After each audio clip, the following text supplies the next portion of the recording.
সম্মানিত উপস্থিতি, আজকে হচ্ছে জিলকদ মাসের ২৬ তারিখ। আগামী জিলহজ মাসের ১০ তারিখে ঈদুল আজহা অনুষ্ঠিত হবে। আজকে এবং আগামী একটি জুমা আমরা পাবো এই ঈদুল আজহার পূর্বে, কোরবানি ঈদের আগে।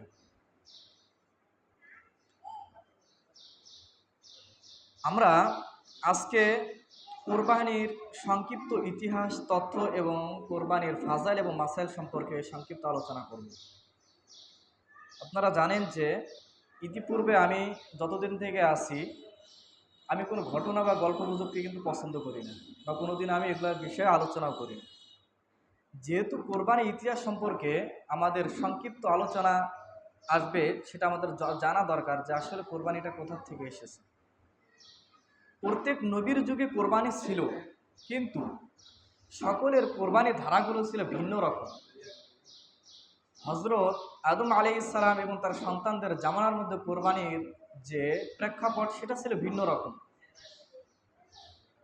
তাদের কোরবানি কীরকম ছিল? তাদের গবাদি পশু, তাদের যে আবাদি শস্য ছিল, তারা সেগুলো নিয়ে পাহাড়ের উপরে রেখে আসতো, আল্লাহর নামে কোরবানি দিয়ে যেত।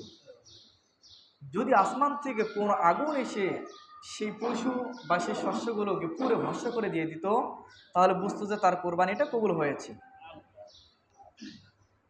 এরকম প্রত্যেক নবীর যুগে কোরবানির ধারাটা ছিল ভিন্ন রকম। হজরত ইব্রাহিম আলাইহিস সালাম আসার সময় তিনার যুগে থেকে আল্লাহ পাক রব্বুল আলামিন তেনাকে সন্তান কোরবানির নির্দেশ দিলেন। তারপর থেকে আল্লাহ পাক রব্বুল আলামিন সেখান থেকে দুম্বা কোরবানি চালু করে দিলেন। হজরত ইব্রাহিম আলাইহিস সালাম থেকে নিয়ে কিয়ামত পর্যন্ত এই পশু কোরবানি ধারাবাহিকতায় থাকবে, পরিবর্তন হবে না। তাহলে পবিত্র ঈদুল আজহা বা কোরবানির ঈদ, আজহা বা কোরবানি অর্থ হচ্ছে ত্যাগ, আর ঈদ হচ্ছে খুশি। তাহলে ঈদুল আজহা বা কোরবানির ঈদ মানে হচ্ছে যে ত্যাগের খুশি।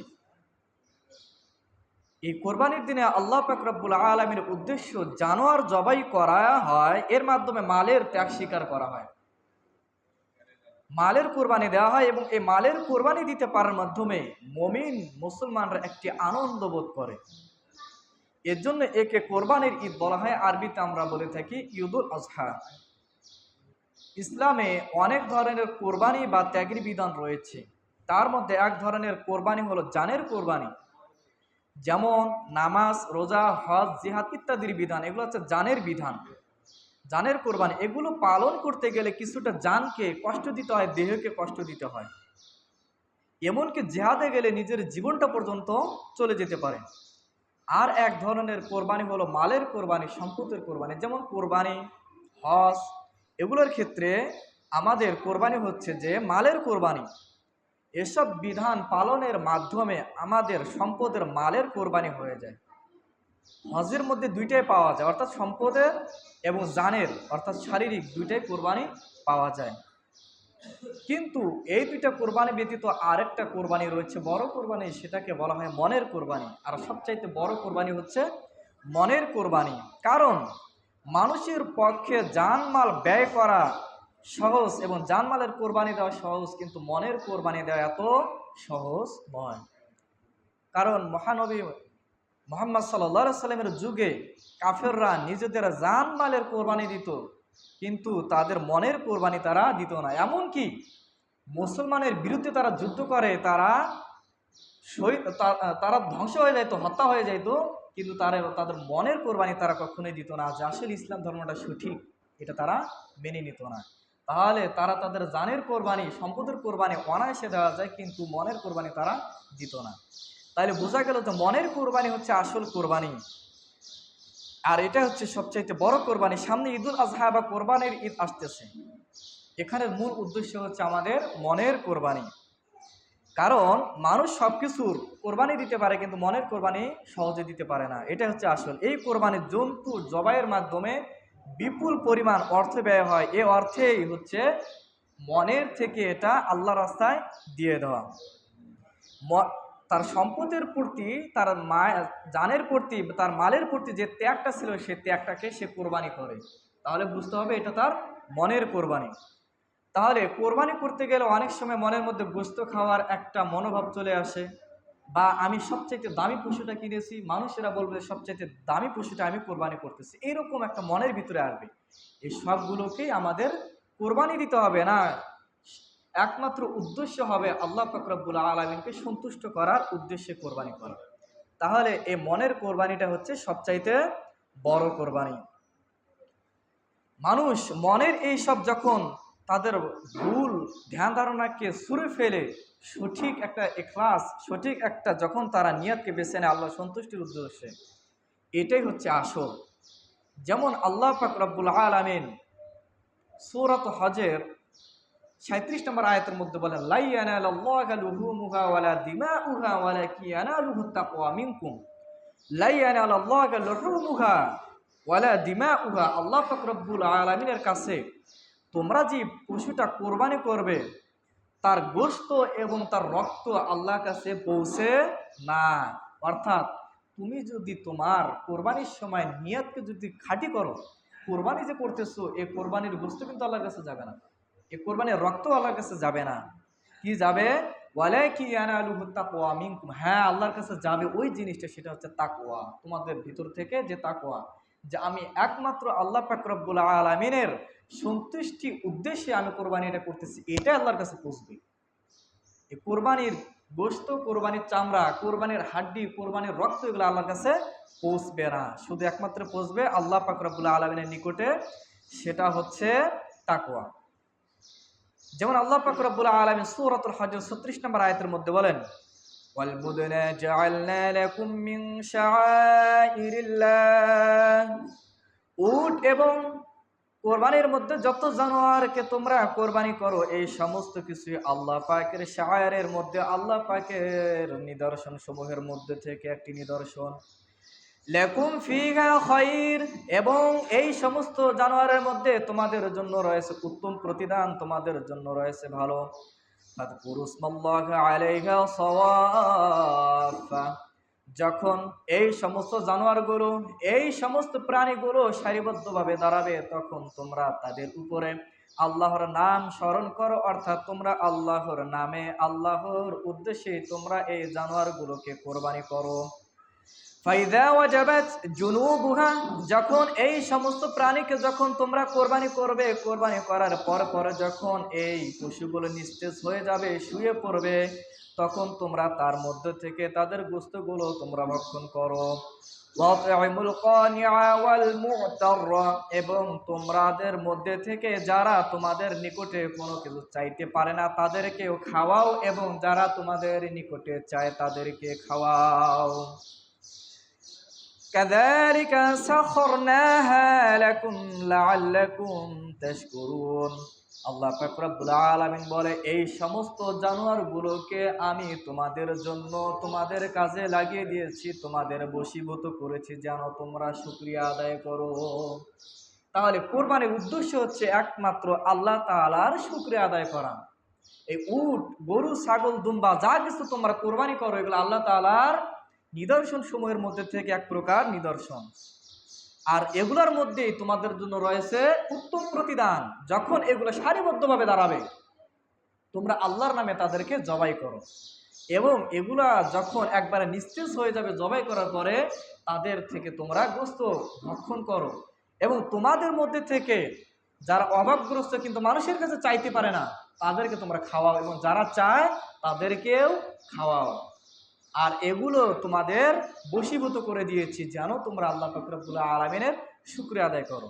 তাহলে কোরবানির একটা উদ্দেশ্য হচ্ছে আল্লাহ পাক রব্বুল আলামিনের শুকরিয়া আদায় করা। ২ নম্বর উদ্দেশ্য কি? যে মানুষ কোরবানি ব্যতীত রেখে জানোয়ার কোরবানি করা, যেটা হযরত ইব্রাহিম আলাইহিস সালাতু ওয়াস সালামের মাধ্যমে। এই কোরবানির বিধান প্রত্যাবর্তিত হওয়ার যে মূল ইতিহাস, হযরত ইব্রাহিম আলাইহিস সালাতু ওয়াস সালামের পুত্রকে কোরবানি করার ঘটনা, সেখানে মূল উদ্দেশ্য ছিল হযরত ইব্রাহিম আলাইহিস সালাতু ওয়াস সালামের মনের কোরবানি। তিনি আল্লাহর হুকুম, তার কাছে দুনিয়ার মধ্যে সবচাইতে প্রিয় জিনিস তার পুত্রকে কোরবানি দেওয়ার জন্য তার মনের মধ্যে যেটা ছিল, তার মন থেকে পূর্ণাঙ্গ সে প্রস্তুতি গ্রহণ করেছিল তার সন্তানকে কোরবানি দেওয়ার জন্য। এটা ছিল তার মনের কোরবানি। নিজের সন্তানের চাইতে দুনিয়াতে আর প্রিয় বস্তু বা প্রিয় জিনিস কি হতে পারে? সেটা আবার কেমন সন্তান যখন হযরত ইব্রাহিম আলাইহিস সালামের বয়স প্রায় ৮০ এর ঊর্ধ্বে হয়ে গিয়েছিল, তার কোনো সন্তান ছিল না। তিনি আল্লাহ পাক রব্বুল আলামিনের দরবারে বারবার দোয়া করতেছিল যে, হে আল্লাহ, তুমি আমাকে আমাকে একটি নেককার পুত্র সন্তান দান করো। এই ৮০ বছর বয়সেও আল্লাহ পাক রব্বুল আলামিন হযরত ইব্রাহিম আলাইহিস সালামকে একটি পুত্র সন্তান দান করালেন, হযরত ইসমাঈল আলাইহিস সালামকে। যখন শেষ বয়সে নিজের একটা সন্তান পাইলেন, তার মনটা কেমন খুশি হতে পারে। আল্লাহ পাক রব্বুল আলামিন হযরত ইব্রাহিম আলাইহিস সালামকে স্বপ্নের মাধ্যমে দেখাইলেন, তুমি তোমার সবচাইতে প্রিয় বস্তুকে আল্লাহর রাহে কোরবানি করে দাও, আল্লাহর রাহে তুমি ত্যাগ করে দাও। হযরত ইব্রাহিম আলাইহিস সালাম এই স্বপ্ন দেখার পরে ১০০ উট আল্লাহর রাস্তায় কোরবানি করে দিল। দ্বিতীয় দিন আবার তিনি এই স্বপ্ন দেখলেন, তখন তিনি দ্বিতীয় দিন আবার আল্লাহর রাহে ২০০টি উট কোরবানি করে দিল।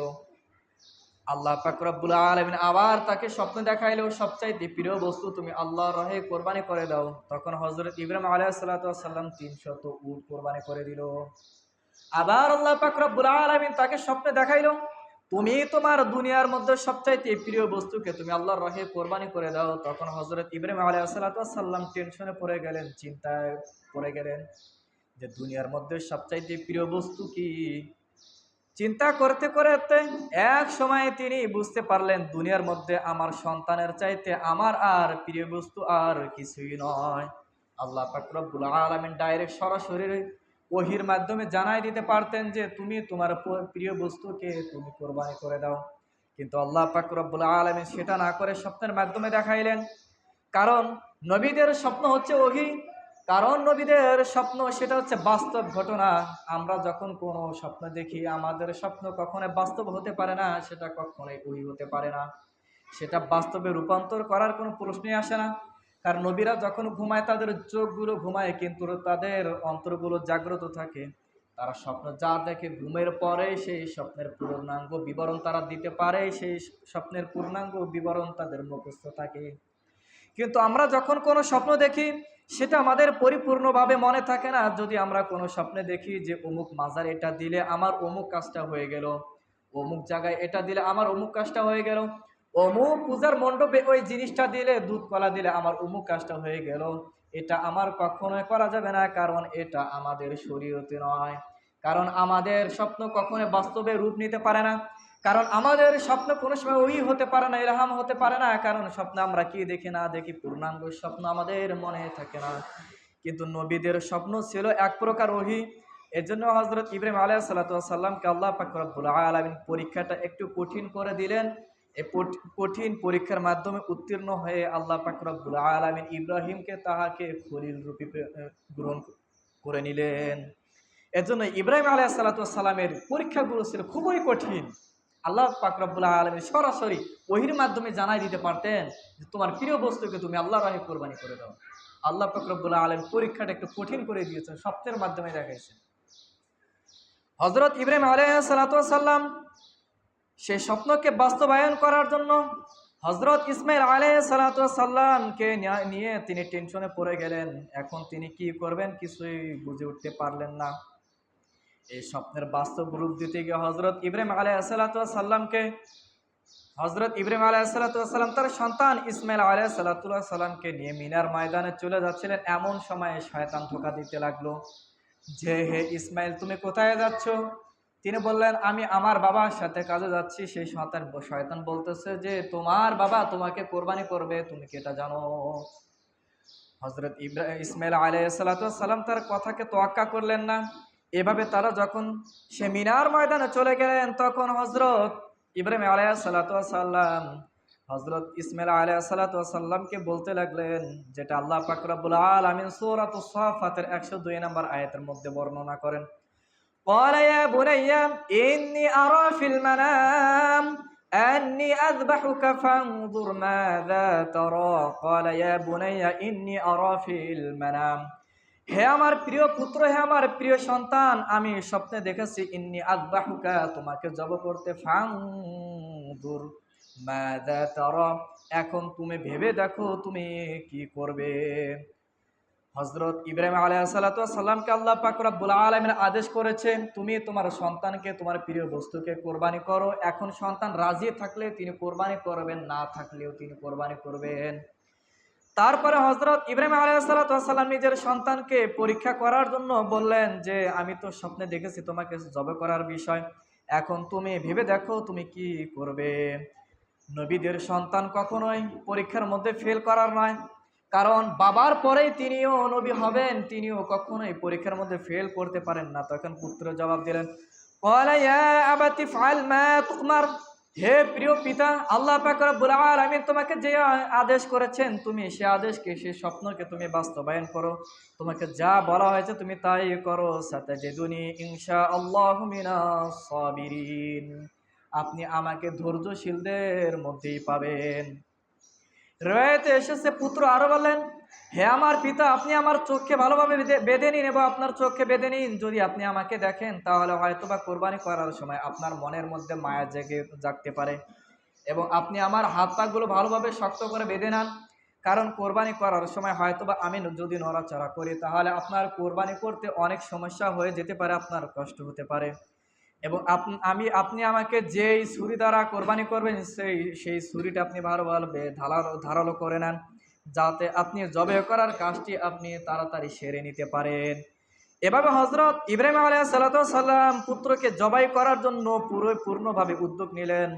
কোরআন শরীফের মধ্যে সূরাতুস সাফফাতের 103 থেকে 107 নম্বর আয়াতের মধ্যে বর্ণনা করেন আল্লাহ পাক রব্বুল আলামিন, ফালাম্মা আসলামা ওয়া তাল্লাহু লিল জাবিন, যখন পিতা এবং পুত্র উভয়ে যখন পরিপূর্ণভাবে আল্লাহ পাক রব্বুল আলামিনের দিকে মনোনিবেশন করলেন, উভয়ে যখন আল্লাহ পাক রব্বুল আলামিনের হুকুমে আনুগত্যের জন্য নিজেদেরকে সুপর্দ করলেন, ওয়ানাদাইনাহু আইয়া ইব্রাহিম, তখন আমি ইব্রাহিমকে ডাক দিলাম, হে ইব্রাহিম, ক্বাদ সাদ্দাকতা রুয়া, তুমি তোমার স্বপ্নকে বাস্তবে পরিণত করেছো। ইন্না কাযালিকা নাজজিল মুহসিনিন, অতএব তুমি তোমার পরীক্ষার মধ্যে উত্তীর্ণ হয়েছো, আর আমি এভাবে মুহসিনিনদেরকে, সৎকর্মশীলদেরকে এভাবে আমি পরীক্ষা করে থাকি। তাহলে আল্লাহ পাক রব্বুল আলামিন পুত্রকে কোরবানি করতে বললেন, কিন্তু পুত্রকে কোরবানি হলো না। আল্লাহ পাক রব্বুল আলামিন তারপরে বললেন যে তোমার পরীক্ষার মধ্যে তুমি কি করেছো, উত্তীর্ণ হয়েছে। আল্লাহ পাক রব্বুল আলামিন একটি দুম্বা পাঠিয়ে দেয়, সেই দুম্বাটা সেখানে কোরবানি হয়ে যায়। দুম্বা কোরবানি হওয়ার পরে আল্লাহ তাআলা কি জন্য বলতেছেন যে তুমি তোমার পরীক্ষার মধ্যে উত্তীর্ণ হয়েছো। তোমার তার সন্তান তো কোরবানি হয় নাই, ইসমাইল আলাইহিস সালাতু ওয়াস সালাম তো সন্তান, তিনি তো কোরবানি হয় নাই। তারপরে আল্লাহ পাক রব্বুল আলামিন কেন বললেন যে তুমি তোমার পরীক্ষার মধ্যে উত্তীর্ণ হয়েছে। তাহলে বুঝতে হবে সন্তান কোরবানিটা মূল উদ্দেশ্য নয়, মূল উদ্দেশ্য হচ্ছে মনের কোরবানি। যেটা আলোচনা শুরুতে আমি বলেছিলাম যে এই কোরবানির মূল উদ্দেশ্য হচ্ছে মনের কোরবানি। যদি আমার ভিতর মানুষ দেখানোর এবং অন্য কোনো যদি বস্তু খাওয়ার নিয়ত যদি না থাকে, পরিপূর্ণ যদি আল্লাহর রাহে যদি আমি কোরবানি করি, তাহলে এটা হচ্ছে মূল উদ্দেশ্য।